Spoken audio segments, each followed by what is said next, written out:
I would like to begin the starting of this video letting you guys know that xoxieowa did rape me in December, and I have proof dated on December 17th.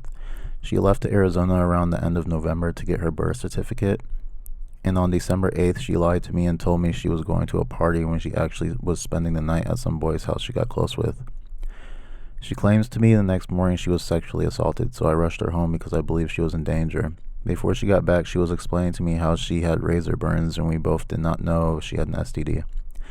But when she returned home, she kept pushing me over and over and over again to have sex, and I kept saying no over and over and over again. I kept saying no, and I wasn't comfortable until we waited to get her an STD test. But she began crying and saying she feels worthless now. She wants to die because I wouldn't do anything with her, and she felt her body was disgusting and used. And she continued to plead for me to do it with her. And she told me she wanted to replace the other guy's mark with mine.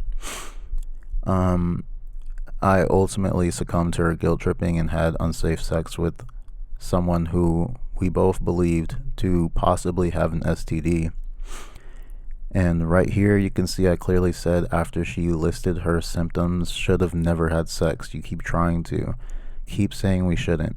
And she responds with, I know, I'm sorry, I'm a dumbass. That's a clear indication that one party has not been consenting to this behavior.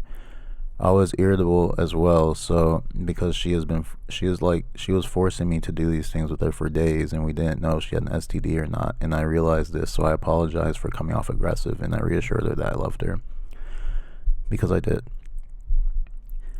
I explained to her that I felt being upset with her was making her want to die more, so I was shoving my feelings down for her sake. Then we agreed we would push through this together.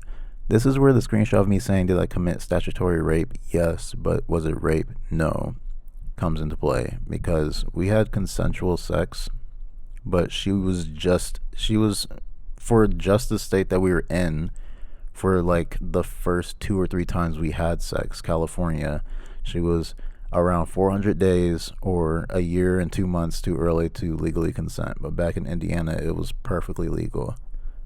What Oxy did to me multiple times after she returned home from Arizona after lying about going to a party and spending the night at a boy's house is actual rape. I don't care how much you guys want to equate those two actions, but they're simply just not equal. Oxy's an actual rapist, while I'm considered one just by law. While I have everybody's attention, I just wanted to explain that to everybody, and also prove to the fact that I have proof that it happened now, because I first brought this up inside of my video. That was about an hour and 40 minutes, but nobody really cared about it when I mentioned it then, and I never really brought it up again because I never had proof. And yeah,